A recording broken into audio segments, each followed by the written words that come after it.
गुणातीतोऽक्षरं ब्रह्म भगवान् पुरुषोत्तमः जनो जानन् इदं सत्यं मुच्यते भवबंधनात्। श्री स्वामीनारायण भगवाननी जय, अक्षर पुरुषोत्तम महाराजनी जय, प्रमुख स्वामी महाराजनी जय, महंत स्वामी महाराजनी जय, प्रमुख स्वामी महाराज शताब्दी महोत्सवनी जय, लंडन मंदिर रजत जयंती महोत्सवनी जय। खूब सरस आपणे रक्षा विषे सांभळ्युं के भगवान अने संत आपणी रक्षामां ज छे। दररोज आपणे प्रार्थना करीए छीए कि हमेशा अमारी रक्षामां रहेजो। आपने भगवाननो दृढ़ आश्रो छे। कंठी आपणे पहेरीए छे ए पण रक्षानुं प्रतीक छे। आपणे सत्संग करीए छे, भगवान अने संतमां दृढ़ विश्वास आपने छे। धीरज आख्यान पण आपणे सांभळ्युं तो आपने धीरज अने बळ पण छे। तो भगवान अने संत आपणी रक्षामां होय छे ए पण आपणे जाणीए छे। शास्त्रना केटला दाखला पण आपणे जोया के भगवाने प्रहलादनी रक्षा करी। गजेन्द्र मोक्षना आख्यानमां भगवान पोते आवी गया। गरुड़ तजीने पाड़ा पधार्या, गज सारू महाराज अने हाथीनी रक्षा करी। द्रौपदी एमनी पण रक्षा करी। एमने प्रार्थना करी के राखो श्याम हरी लज्जा मेरी। अने कृष्ण भगवाने पण एनी रक्षा करी। पांडव नारी ने नवसे नवाणु, चीरपोरिया चुक्या नहीं ताणु। नरसिंह मेहतानी पण रक्षा भगवाने करी। मीराबाईनी रक्षा ए पण भगवाने करी। अने सांप्रदायिक रीते पण आपणे जोईए तो अनेक दाखला आपणे सांभळ्या छे। बोचासनना काशीदास एमने कंईक धंधाने लईने कंईक जेलमां जवुं पड्युं, पण एमां पण महाराजे एनी रक्षा करी। अने ए ज काशीदास ज्यारे एनुं घर सळगतुं हतुं त्यारे महाराजे त्यां गढरामां बेठा बेठा ए आग ओलवी नाखी। अनेक भक्तोने महाराजे एनी रक्षा करी छे। भादराना 8 पटेल हरिभक्त महाराजे आज्ञा करी ते जल्दी तमे आवी जाओ, पण 4 जना रोकाई गया पाछा अने 4 जना महाराज पासे पहोंची गया। तो ए वखते बाबा साहेबनुं कटक आव्युं अने घणाने प्रश्न थयो। जे त्यां हाजर हता ए लोकोने प्रश्न थयो अने जे महाराज पासे हता एनी रक्षा थई गई। महाराज पोते एनी सेवामां हता। ददुसरना गलूजी महाराजे लख्युं एमने के तात्कालिक तमे निकળી जाओ। ए निकળી गया तो આવી રીતે એની રક્ષા થઈ। નાજા જોગિયા હોય, મુક્તાનંદ સ્વામી, બ્રહ્માનંદ સ્વામી, પેલા બાવાએ ત્રાસ આપ્યો પણ મહારાજે એની રક્ષા કરી। એવી રીતે આપણા ગુરુજનોએ પણ આ રીતે ઘણાની રક્ષા કરી છે। જે મહુવા જતા હતા, ગણપતરામ વાનમાં હતા અને સમાગમ કરવા જતા હતા, પણ એ વખતે પણ ઘણા પ્રશ્ન થયા। દેર વોઝ અ સ્ટોર્મ, પણ ભગતજીએ સૌની રક્ષા કરી। યોગી બાપાના વખતમાં નારાયણ સિંહ એ તો સૌરાષ્ટ્ર કાંઈ આવ્યા હતા સોરતની પંચતિથિ માટે 1963 અને પાછું ત્યાં કાશ્મીર જવાનું હતું બાય પ્લેન। જ્યારે યોગી બાપાની રજા લેવા ગયા, યોગી બાપાએ ગુરુ રોકાઈ જાઓ। હવે આ કંઈ બસ નથી કે રોકાવાનું હોય, આ તો પ્લેનની ટિકિટ બુક કરી હોય। એ બધી વાત કરી છતાં પણ યોગી બાપાએ કહ્યું કે ગુરુ રોકાઈ જાઓ થોડા દિવસ। એ રોકાઈ ગયા વચનમાં વિશ્વાસ રાખીને। અને ખરેખર આ રીતે યોગી બાપા એની રક્ષા કરી, મહારાજે રક્ષા કરી। કારણ કે જે પ્લેનમાં જવાના હતા એ પ્લેનને પણ આવી રીતે ક્રેશ થઈ ગયો। હેન્કોક એનો પ્રસંગ તો આપણે ઘણી વખત સાંભળ્યો છે, પણ પહેલી વખત બાપાના દર્શન કર્યા। પહેલા મોમ્બાસા ગયા, પછી બાપાના દર્શન ગોંડલમાં થયા અને ત્યાંથી પછી કરાચી ગયા અને ત્યાં સ્વિમિંગ કરવા ગયા હશે બીચ ઉપર અને છોકરાઓ કંઈ રમતા હશે અને એક છોકરાનું પેલો ટ્યુબ એ આ રીતે ગયું, એ લેવા ગયા, મદદ કરવા માટે ગયા અને એમાંથી થોડુંક દૂર ગયા અને ત્યાં એક શાક, આ મોટી માછલી આવી. હવે શાક હોય પછી આપણા અંતરમાં શું થાય, તો પણ એ શાંત રહી શક્યા. એ વખતે એમણે કહ્યું કે મને શાક દેખાણું નહીં, પાણી દેખાણું નહીં, આકાશ દેખાણું નહીં, કંઈ દેખાણું નહીં, પણ પ્રમુખ સ્વામીના દર્શન જે મેં ગોંડલમાં કર્યા હતા એ આંખ મને દેખાણી. અને એને પ્રતીતિ છે કે પ્રમુખ સ્વામીએ મારી રક્ષા કરી. તો બાપાએ એ રીતે પણ એની રક્ષા કરી. વિષ્ણુભાઈનો પ્રસંગ છે કે બાપાએ એઝ અ સિક્યોરિટી ગાર્ડ ઇન્ડિયામાં બેઠા બેઠા ત્યાં શિકાગોમાં, કારણ કે દુકાન જે બંધ કરવાની હોય, he forgot to lock the shop, અને બાપાએ એ રીતે પણ રક્ષા કરી. આવા તો ઘણા દાખલા છે સત્સંગમાં કે ભગવાન અને સંતે આપણી રક્ષા કરી હોય, અને હંમેશા આપણી રક્ષામાં જ છે. છતાં પણ અમુક વખત કદાચ રક્ષા ન થાય, અમુક વખત કદાચ આશીર્વાદ આપણને આપ્યા હોય એ આશીર્વાદ ન ફળે, તો એ વખતે શું સમજવું? આપણને થાય કે ભગવાને મારી રક્ષા ન કરી. આટલો સત્સંગી હું છું, વર્ષોથી સેવા કરું છું, ધર્માદો આપું છું, પૂજા કરું છું, તિલક ચાંદલો કરું છું, સત્સંગનું કાર્ય કરું છું, સેવા કરું છું, કોઈનો અભાવ લેતો નથી, અને મહારાજે મારી રક્ષા ન કરી. પણ એ વખતે આપણે શું વિચારવું? કારણ કે મહારાજે તો દાદા ખાચરને કેટલી વખત આશીર્વાદ આપ્યા હતા, એનો કંઈ ગરાસનો પ્રશ્ન હતો. અને જ્યારે ભાવનગર જવાનું થાય ત્યારે મહારાજ પાસે જાય. મહારાજ તો એમને ત્યાં જ રહેતા હતા, પણ મહારાજ આશીર્વાદ પણ આપે. દાદા ખાચર જાય કે ઇસ્લામો ચાલતો હશે, પાછા આવે નિષ્ફળ, ફરી જાય, પાછા આવે નિષ્ફળ. પછી મહારાજ કહે કે આ વખત તો કામ થઈ જશે જ આપણું. ભાવનગર જાય, પાછા આવે નિષ્ફળ. એટલે એ વખતે આપણને પ્રશ્ન થાય કે ભગવાન સ્વયં આશીર્વાદ આપે છે, અને ભગવાન તો એને વશ હતા, છતાં પણ એ આશીર્વાદ કેમ ન ફળ્યા? પણ અમુક વસ્તુ આપણને કદાચ ન સમજાય. આપણી દ્રષ્ટિ એટલી વિશાળ નથી, આપણી બુદ્ધિ ટૂંકી છે. અને ઠેઠ સુધી મહારાજ રહ્યા ત્યાં સુધી કોઈ દિવસ આ રીતે એનું કામ પત્યું જ નહોતું. અને એમ કહેવાય છે મહારાજ ધામમાં ગયા પછી એનું કામ થયું, ગમે તે કારણસર હોય. તો આવા તો ઘણા દાખલા સત્સંગમાં પણ આપણે સાંભળ્યા હોય કે આવી રીતે મારું કામ ન થયું, કે ભગવાન મારી રક્ષા નથી કરતા. પણ હંમેશા ભગવાન અને સંતો આપણી રક્ષામાં જ છે. કારણ કે એ કેવી રીતે રક્ષામાં છે? આ દેહની રક્ષા તો ઠીક છે, આપણે પ્રહલાદનું આખ્યાન સાંભળ્યું, પણ એમાં પ્રહલાદ જ્યારે ભગવાન એમને દર્શન આપે છે અને એમની રક્ષા કરે છે, ત્યારે પ્રહલાદ શું વાત કરે છે કે તમે જે મારી રક્ષા કરી તેને હું રક્ષા માનતો જ નથી. અને પછી આગળ વાત કરે છે કે તમે જ્યારે મારા ઇન્દ્રિય રૂપ શત્રુના ગણ એના થકી રક્ષા કરશો ને, તે હું સાચી રક્ષા માનીશ. તો આવી જબરજસ્ત પ્રાર્થના ભગવાનને કરી. એટલે મહારાજે આ વાત કરી છે લોયાનું ત્રીજું વચનામૃત કે ભગવાનનો ભક્ત હોય એનો તો દૈહિક રક્ષા ભગવાન કરે, તેને કરીને હર્ષ ન પામે, અને કદાચ રક્ષા ન કરે તેને કરીને શોક પણ ન કરે, અને અલમસ્ત થકો ભગવાનને ભજે. મહારાજે કહ્યું છે પ્રથમનું 74મું વચનામૃત, સમજન આપતકારે કળાય છે, કે એવા પ્રશ્ન આવશે, દેશકાળ કદાચ લાગે, આપતકાળ પણ કદાચ આવશે, પણ એ વખતે આપણી સમજણ શું છે એના આધારે આપણને ખ્યાલ આવે તો કદાચ રક્ષા થાય કે ન થાય આ શારીરિક રીતે, કારણ કે આ દેહ તો પડવાનો છે. અને બાપા ઘણી વખત કહેતા કે દેહ તો રોગનું ઘર છે, એટલે બીમાર પડશે. આપણે પ્રયત્ન તો કરવો કે બીમાર ન પડે, બીમાર પડે તો ટ્રીટમેન્ટ પણ આપણે લેવી પડે, આપણે ના પાડતા નથી, પણ આપણે ભગવાનનો આશરો છોડવો નહીં.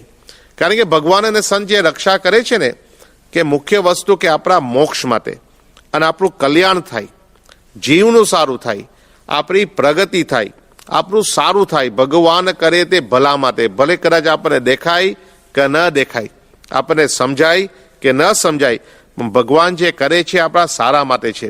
આપણને આંતરિક સુખ પ્રાપ્ત થાય, લોંગ ટર્મ સુખ આપણને પ્રાપ્ત થાય, અને એકાંતિક ધર્મના માર્ગ થકી આપણે ન પડી જઈએ એ રીતે ભગવાન આપણી રક્ષામાં છે ને છે જ.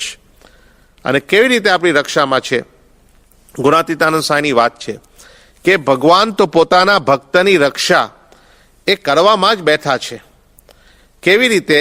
તો જેમ પાપણ આપણું જે આ છે ને આઈલિડ, આંખની રક્ષા કરે છે, જેમ હાથ એ કંતની રક્ષા કરે છે, માવતર એટલે મા બાપ એ છોકરાની રક્ષા કરે, અને રાજા ધ કિંગ એ પ્રજાની રક્ષા કરે છે, તેમ ભગવાન આપણી રક્ષામાં છે. એક વખત પ્રમુખ સાહેબ મહારાજ મુંબઈમાં હતા, અને this is in the early days, early 1970s. અને જ્યારે બાપા નાતા, there was a small bathroom, અને ત્યાં જ્યારે પ્રમુખ સ્વામી મહારાજ સ્નાન કરે ત્યારે અમુક બાળકો હોય કે કિશોરો હોય જેને મુખપાટ કર્યો હોય કે મુખપાત રજૂ કરે. તો એ વખતે એક કિશોર, એનું નામ માર્કંદ, એને એક સ્વામીની વાત એ બોલ્યા કે ભગવાન કેવી રીતે રક્ષામાં છે. અને બાપા બહુ રાજી થયા. પછી બાપાએ પ્રશ્ન પૂછ્યો આ માર્કંદને. એ માર્કંદ અત્યારે તો સાધુ છે, આપણા પૂજ્ય ઋષિ સ્વામી યજ્ઞચરણ સ્વામી બોચાસનમાં. એટલે બાપાએ માર્કંદને પ્રશ્ન પૂછ્યો કે આમાં જે બધું કહ્યું છે કે ભગવાન કેવી રીતે રક્ષામાં છે, તો પાપણ કેવી રીતે રક્ષા કરે છે આંખની? એટલે માર્કંદે કહ્યું કે પાપણ એટલે જ્યારે કદાચ કંઈક આમ કણ હોય અને કંઈ ઉડે અને આમ આપણી આંખમાં જવાનું હોય અથવા બીજી વસ્તુ આંખમાં જવાની હોય, એ ઓટોમેટિક આમ પાપણ બંધ થઈ જાય. The eyelid automatically closes, you blink. તો ઓટોમેટિક શબ્દ વાપર્યો ને આ કિશોરે, એમાં પ્રમુખ સાહેબ મહારાજ પછી બોલ્યા કે જો ઓટોમેટિક, કે ભગવાન અને સંત એ ઓટોમેટિક ભક્તની રક્ષામાં છે ને છે જ. એ ભક્તને દ્રઢ આશરો હોય તો એ રીતે બાપાએ એ શબ્દ કહ્યો કે ભગવાન અને સંત ઓટોમેટિક આપણી રક્ષામાં જ છે. તો કેવી રીતે આપણી રક્ષા કરે છે? તો પહેલી વસ્તુ, મુખ્ય વસ્તુ, કે માયા થકી આપણી રક્ષા કરે છે. જે ઉત્તર ગુજરાતની બાયોએ મહારાજની આગળ પ્રાર્થના કરી, આ જબરજસ્ત પ્રાર્થના કરી કે અમારા દેહની રક્ષા થાય, એના માટે પ્રાર્થના નથી કરી. અમને આ સંસારમાં સુખ મળે એના માટે પ્રાર્થના નથી કરી. અમારી કીર્તિ વધે એના માટે પ્રાર્થના નથી કરી. પણ શું પ્રાર્થના કરી? મહાબળવંત માયા તમારી, જેને આવરિયા નર નારી, એવું વરદાન દીજીએ આપે, એ માયા મને ન વ્યાપે. કે મહાબળવંત માયા આમ તો ભગવાનની શક્તિ કહેવાય છે, પણ એ માયા અમને ન વ્યાપે, એ માયા થકી અમારી રક્ષા કરજો. તો જો આવી પ્રાર્થના કરી કે દૈહિક રક્ષા માટે નહીં, પણ માયા થકી રક્ષા કરજો. માયા એટલે શું? આની પણ ખૂબ સારી વાત મહારાજે કરી છે. પહેલું વચનામૃત અને છેલ્લું વચનામૃત, કે જે પદાર્થ આડું આવીને આવરણ કરે એને માયા કહીએ. એટલે એના થકી મારી રક્ષા કરજો, એવી રીતે બાયોએ પ્રાર્થના કરી. અને છેલ્લી વાત, છેલ્લા વચનામૃતમાં, કે અહમ મમત્વ રૂપી માયા, એ થકી આ રીતે રક્ષા કરજો. તો જે અહમ મમત્વ માયા, જે કંઈક આપણને આ ભગવાનના માર્ગમાં, સત્સંગના માર્ગમાં, ભજનના માર્ગમાં આડું આવે છે ને, એના થકી અમારી રક્ષા કરજો, એ પ્રાર્થના આપણે હંમેશા કરતા રહેવી. બીજી વાત મહારાજે કરી, એ પણ માયામાં જ આવી જાય છે, કે કુસંગ થકી મારી રક્ષા કરવી. જો શ્રીજી મહારાજે વચનામૃતમાં વાત કરી છે, કારણ કે કુસંગ એવી વસ્તુ છે કે આપણે સત્સંગમાંથી પડી શકીએ અને પછી સત્સંગનું નામ નિશાન રહેતું નથી. એટલે બહુ ધ્યાન રાખવું પડે. પણ એ મહારાજે શું કહ્યું કે દરરોજ જે ભગવાનના ભક્ત હોય, સેક્શન 1 નંબર 48, કે ભગવાનની પૂજા કરે, પછી સ્તુતિ કરીને પ્રાર્થના કરે કે હે મહારાજ, હે સ્વામીન, હે કૃપા સિંધુ, હે શરણાગત પ્રતિપાલક, કુસંગી થકી મારી રક્ષા કરજો. તો જો મહારાજ કહે છે કે દરરોજ આ રીતે આપણે પ્રાર્થના કરવી, કે કુસંગી એટલે કુસંગ થકી મારી રક્ષા કરજો. પછી ત્યાં 4 પ્રકારના કુસંગની વાત પણ મહારાજે કરી.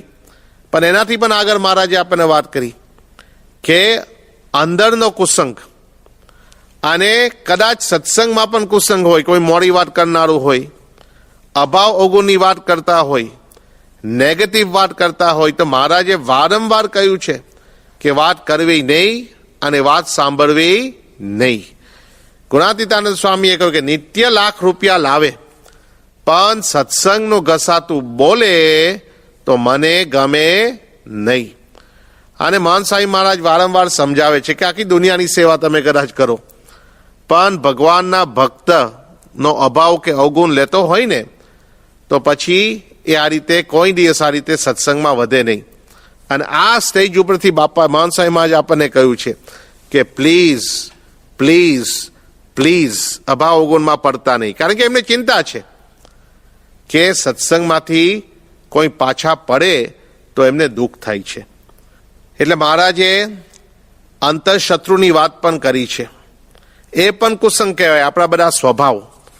જે મહારાજે કહ્યું છેલ્લે આ વચનામૃતમાં કે હે મહારાજ, આ ફરી પ્રાર્થના આપણે કરવી પ્રથમ 48 કે કામ, ક્રોધ, લોભ, મોહ, અહંકાર, ઈર્ષ્યા અને દેહાભિમાન એ આદિક જે અંતરશત્રુ તે થકી રક્ષા કરજો અને નિત્ય તમારા ભક્તનો સમાગમ દેજો.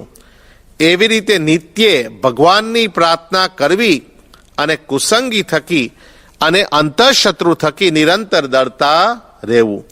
તો મહારાજે આપણને કહ્યું કે આપણે પ્રાર્થના કરવી જેથી કરીને આ રીતે આપણી રક્ષા થાય. પછી આ સ્વભાવની વાત મહારાજે કરીને એ જ પ્રાર્થના ઉત્તર ગુજરાતની બાયોએ કરી. કામ, ક્રોધ ને લોભ કુમતી મોહ વ્યાપીને ન ફરે મતી તમને ભજતા આડું જે પડે માગીએ એ અમને ન નડે. કે તમને ભજતા આડું જે પડે. ફરી માયાની વાત આવી, આ સ્વભાવરૂપી માયા કે આ કામ છે, ક્રોધ છે, લોભ છે, માન છે, એ સ્વભાવ થકી પણ અમારી રક્ષા કરજો. અમે એ માગતા નથી કે એમાં એવા દોષ અમારામાં આવે. તો આવી રીતે મહારાજની આગળ આ બાયોએ પ્રાર્થના કરી. એ જબરજસ્ત પ્રાર્થના કે સ્વભાવ થકી અમારી રક્ષા કરજો. સ્વામી બાપા અમારી તમે રક્ષા કરો. એમાં આવે છે કે કામ, ક્રોધ કદાપી મને લૂંટે નહીં. કારણ કે આપણને આ દિવ્ય સત્સંગનો જોગ થયો છે અને આ સ્વભાવને લઈને સત્સંગનું જેવું સુખ આવવું જોઈએ એવું આપણને આવતું નથી. હંમેશા આપણે પ્રાર્થના કરવી કે આ સ્વભાવ આપણને નડે નહીં. એટલે એના થકી પણ આપણી રક્ષા થાય.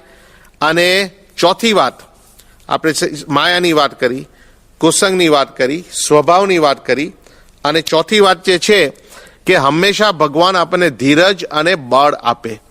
ઘણી વખત આપણે પાછા પડીએ અને પાછા પડીએ એટલે પછી આપણી ઈચ્છા ન થાય, આપણે કંઈ કરીએ, સેવા કરીએ, સત્સંગ કરીએ, ભક્તિ કરીએ. પણ મહારાજે આપણને વાત કરી છે કે સત્સંગમાં હંમેશા ચરતો ને ચરતો રંગ, 4 પ્રકારના વાસન, એમાં આપણે સોનાના વાસન જેવું થવું છે. માટીનું વાસન હોય એ તો તૂટી જાય પણ બીજા કોઈને નડે નહીં, અને કાચનું વાસન હોય એ તો તૂટે અને બીજાને નડે પણ ખરું.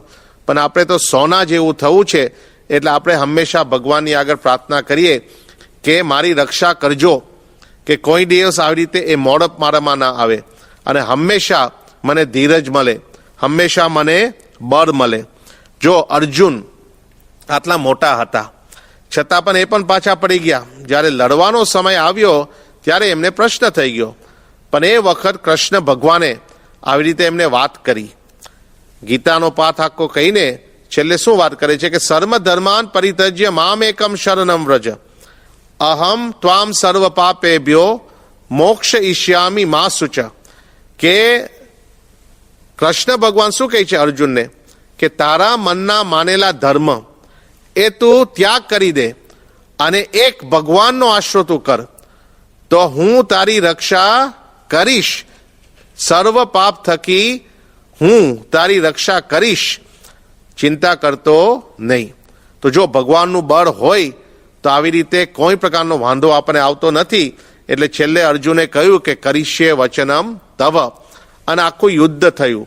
યુદ્ધમાં પાંડવો જીતી ગયા અને યુદ્ધના અંતે અર્જુનને કોઈ પ્રકારનો પ્રશ્ન થયો નહીં, કારણ કે એમને ભગવાનનું બળ હતું, એમને સ્વરૂપ નિષ્ઠાનું બળ હતું. જો આ બાજુ યુધિષ્ઠિર, એ તો ધર્મ રાજા કહેવાતા, he had also won the war, he was the leader of the Pandavas, પણ એના મનમાં થોડુંક રહી ગયું. મહારાજે વચનામૃતમાં વાત કરી છે કે એમને ધર્મ નિષ્ઠાનું બળ હતું, સ્વરૂપ નિષ્ઠાનું બળ થોડુંક ઓછું હતું. એટલે એના મનમાં રહી ગયું કે આટલું પાપ થયું છે, અસત્ય બોલાયું છે, games have been played, એવા એના પ્રશ્ન અમુક થઈ ગયા મનમાં. It took him a long time to get back to normal. પણ અર્જુનને, he knew what had happened in the war, પણ અર્જુનને કોઈ પ્રકારનો પ્રશ્ન ન થયો, કારણ કે ભગવાનનું બળ હતું, સ્વરૂપ નિષ્ઠાનું બળ હતું. તો આવી રીતે કોઈ દિવસ આપણે નિર્બળ ન થઈએ, એના માટે પણ આપણે હંમેશા પ્રાર્થના કરવી કે ભગવાન હંમેશા અમારી રક્ષા કરજો. પછી પાંચમી વાત જે મહારાજે વચનામૃતમાં વાત કરી છે, વચનામૃતમાં મહારાજે જીવન દોરીની વાત કરી છે અને મરણ દોરીની પણ વાત કરી છે. Section 2 number 46. જે મરણ એટલે શું? નોટ ફિઝિકલ મરણ, પણ મહારાજે કહ્યું છે કે જે ભક્ત હોય ને એ એકાંતિક ધર્મમાંથી પડે એ એનું મરણ કહેવાય. એટલે એ મરણ ન થાય સત્સંગમાં, એના માટે મહારાજે આ રીતે આપણને આ જ્ઞાન આપ્યું છે. મહારાજે આપણને આ સમજણ આપી છે કે કોઈ દિવસ એકાંતિક ધર્મના માર્ગથી આપણે પડવું નહીં. માન આ મનુષ્ય જન્મ આપણને પ્રાપ્ત થયો છે, માન આપણને આ સત્સંગનો જોગ થયો છે, ભગવાન સ્વામિનારાયણનો જોગ થયો છે, અને એમના પ્રગટ સત્પુરુષનો જોગ આપણને થયો છે. અને પછી આપણે એમાંથી પડીએ તો એ ભગવાન અને સંતને એમાંથી દુઃખ થાય છે. આપણે ઘણા પ્રસંગો જોઈએ છે કે ગમે તે હોય સત્સંગમાંથી પાછા પડતા હોય ને, વસતા કાચર એ સત્સંગમાંથી પાછળ પડતા જોયા મહારાજે, તો પછી સીધા મુક્તાનંદ સ્વામી ત્યાં પહોંચી ગયા. આંબા શેત થોડોક મનુષ્ય ભાવ આવી ગયો મહારાજમાં, તો એમાં પણ મુક્તાનંદ સ્વામી ત્યાં પહોંચી ગયા. તો આવી રીતે જે સત્સંગને આપણને પ્રાપ્ત થયો છે, આ સત્સંગ, અને એમાંથી આપણે પાછા પડીએ, આપણા ખિસ્સામાં 5, 10, 1 પાઉન્ડ 2 પાઉન્ડ હોય, એ ખોવાઈ જાય તો આપણે બહુ ચિંતા કરતા નથી. પણ કદાચ આપણી પાસે હજારો પાઉન્ડ હોય કે લાખ પાઉન્ડ હોય અને એ જાય તો કેટલી ચિંતા થાય આપણને, આપણું આખું જીવન બગડી જાય. એવી રીતે આધ્યાત્મિક રીતે આપણે આ સત્સંગનો જોગ થયો છે અને એમાંથી પાછા પડવાનું થાય તો ભગવાન અને સત્પુરુષને એને લઈને ખૂબ દુઃખ થાય છે. તો એમાં પણ મુખ્ય વસ્તુ શું છે કે ભગવાનના ભક્તોનો આપણને કદાચ અભાવ આવી જાય, ભગવાન કે સત્પુરુષનો આપણને મનુષ્ય ભાવ આવી જાય, એટલે એ ન થાય એના માટે સતત આપણે અંતરદ્રષ્ટિ કરતા રહેવી પડે. એ ન થાય એના માટે આપણે સતત જાણપણું રાખવું પડે, જેથી કરીને આપણે સત્સંગમાંથી પાછા ન પડીએ. ગુણાતીતાનંદ સ્વામીએ શિવલાલ શેઠને કહ્યું કે તારા મનમાં જાણે છે કે તે બહુ મોટું કામ કર્યું, અને એ વખત મોટું કામ કર્યું જ હતું. ગઢડામાં હરિકૃષ્ણ મહારાજની પ્રતિષ્ઠા, એની સેવા એમણે કરી હતી. પછી ત્યાં ભાવનગરમાં આચાર્ય રઘુજી મહારાજની પધરામણી થઈ, એની સેવા પણ એમણે કરી. તો મોટું કામ કર્યું હતું, લોકો વાહ કરતા હતા, એમાં પણ કંઈ વાંધો નહીં. પણ એમના જીવનમાં થોડોક આમ કુસંગનો ભાગ લાગી ગયો હશે. એટલે ગુણાતીતાનંદ સ્વામીએ કહ્યું કે તારા મનમાં જાણે છે કે તે બહુ મોટું કામ કર્યું, પણ તારા જીવ સામું જોઉં છું ત્યાં તો અડધો સત્સંગ રહ્યો છે. અને શિવલાલ શેઠ તો અત્યંત મુમુક્ષુ જીવ, અને એમના હાથ જોડ્યા. He did not fight back, he did not try to justify himself or even defend himself. એને હાથ જોડીને શું કહ્યું? હા મહારાજ. મહારાજ એટલે ગુણાતીતાનંદ સ્વામી માટે મહારાજ શબ્દ વાપર્યો. અને પછી ગુણાતીતાનંદ સ્વામીએ કથા કરી, ગુણાતીતાનંદ સ્વામીએ આશીર્વાદ આપ્યા, અને ગુણાતીતાનંદ સ્વામીએ કહ્યું કે આવીને આવી રીતે તમે સમાગમ કરતા રહેજો અને વાત સાંભળશો તો મોડે એટલે પૂર્વે જેવી સ્થિતિ હતી એવી સ્થિતિ પાછી થઈ જશે.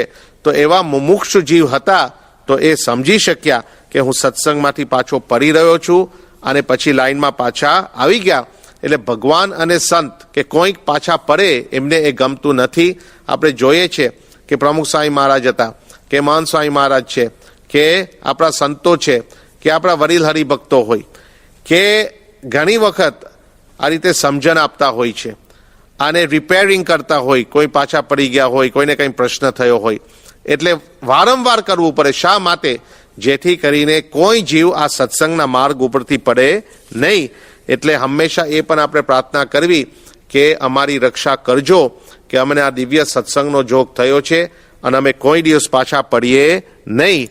તો આવી રીતે ધીસ ઇઝ અલ્ટિમેટ ઇન જ્ઞાન, કે મહારાજની ઈચ્છા છે, સત્પુરુષની ઈચ્છા છે કે આપણને સોના જેવા બનાવવા છે. કે સોનાનું વાસણ હોય ને એમાં ગમે તેટલા ગોબા પડે, પણ સોનું એટલે સોનું. મહારાજે વાત કરી છે સીતાજીની સમજણ, કે સીતાજીને પ્રશ્ન થયા વગર વાંકે, રામચંદ્રજીએ એમને વિદાય આપી વગર વાંકે. અને બાપા ઘણી વખત કહેતા આપણને કે સીતાજીને રામચંદ્રજીનો અભાવ તો આવ્યો જ નથી, કારણ કે એમને કહ્યું કે વાલ્મીકીના આશ્રમમાં રહીને સુખેથી તમારું ભજન હું કરીશ. એટલે રામચંદ્રજીનો અભાવ તો આવ્યો જ નહોતો, પણ જે ધોબી કે એનો પણ કોઈ દિવસ અભાવ એમને આવ્યો નથી, અને સુખેથી આવી રીતે એ ભગવાનનું ભજન કર્યું. તો એ સીતાજીની સમજણ. અને એવી રીતે ભગતજી મહારાજ ગુણાતીતાનંદ સ્વામીએ કહ્યું ને કે પ્રાગજીનું બખ્તર મેં એવું ઘડ્યું છે કે કોઈ જાતનો તોચો લાગે નહીં. તો આટલું બધું અપમાન થયું અને લોકો ગાળ દેતા, અને અંતે તો એમને સત્સંગમાંથી બહાર પણ કાઢ્યા, ઝેર આપીને બહાર કાઢ્યા જુનાગઢથી. છતાં પણ ચરતો ને ચરતો રંગ.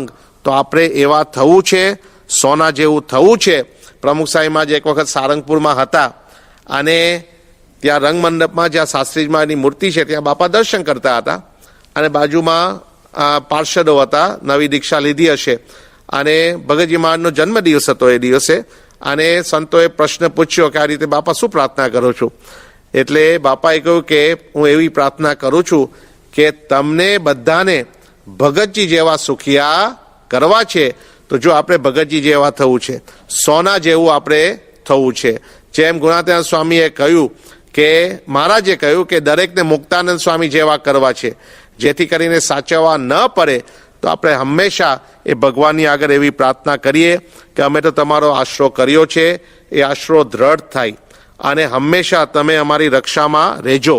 દ્રઢ આશરો છે એટલે કોઈ કાર્ય આપણું અકલ્યાણ તો થવાનું નથી. દ્રઢ આશરો છે એટલે મહારાજે કહ્યું છે કે તો છતીદેહ ભગવાનના ધામમાં જ બેઠા છે, એટલે આપણને આ દિવ્ય સત્સંગનો જોગ થયો છે. અને એવો ને એવો સત્સંગ આ રીતે આપણા જીવનમાં દ્રઢ રહે, અને એનાથી પણ આગળ સુખાનંદ સ્વામી જેવું ચરતો ને ચરતો રંગ, કોઈ દિવસ પાછા તો પડીએ જ નહીં, પણ હંમેશા ચરતો ને ચરતો રંગ, અને હંમેશા એ વિશ્વાસ કે ભગવાન મારી રક્ષામાં છે અને સત્પુરુષ મારી રક્ષામાં છે. તો એ પ્રમાણે આપણે પ્રાર્થના કરીએ કે સ્વામી બાપા અમારી તમે રક્ષા કરો, મમ મસ્તક પર તમે હસ્ત ધરો. સ્વામી બાપા અમારી તમે રક્ષા કરો. તો હંમેશા અમારી રક્ષા કરતા જ રહેજો. રક્ષાબંધન તો ઉત્સવ આપણે ઉજવીએ છીએ અને રાખડી આપણે બાંધીએ છીએ, પણ ભગવાનની આગળ આપણે પ્રાર્થના કરીએ તો એ આપણા માટે રક્ષાબંધન છે. એ ભગવાન હંમેશા આપણી રક્ષામાં તો છે ને છે જ, પણ એવો વિશ્વાસ આપણને આવે, એવી પ્રતીતિ આપણને આવે, એ માટે આજે આપણે પ્રાર્થના કરીએ છીએ. કારણ કે God is always with us. જે ફૂટપ્રિન્ટ્સ ઇન ધ સેન્ડ છે ને કે ગોડ ઇઝ કેરીઇંગ અસ, પણ આપણને ખબર નથી. God is with us. એક કવિએ બહુ સરસ લખ્યું છે કે God is above you to bless you, and God is below you to support you. God is before you to guide you, and God is behind you to protect you. And God is beside you to comfort you, and God is inside you to develop you. તો આપણી પાસે ભગવાન અને સત્પુરુષનો દ્રઢ આશરો છે, હંમેશા આપણી સાથે છે ને છે 24 કલાક આપણી રક્ષામાં જ છે, અને આપણી પ્રગતિ થાય, આ એકાંતિક માર્ગમાં આપણે આગળ વધી શકીએ અને સત્સંગમાં આપણે મહાસુખિયા થઈએ. એના માટે હંમેશા આપણી રક્ષામાં છે ને છે જ. તો એવી વિશેષ પ્રતીતિ આપણને થાય. એ જ મહારાજ સ્વામી, પ્રમુખ સ્વામી મહારાજ અને માનસાઈ મહારાજના ચરણોમાં પ્રાર્થના.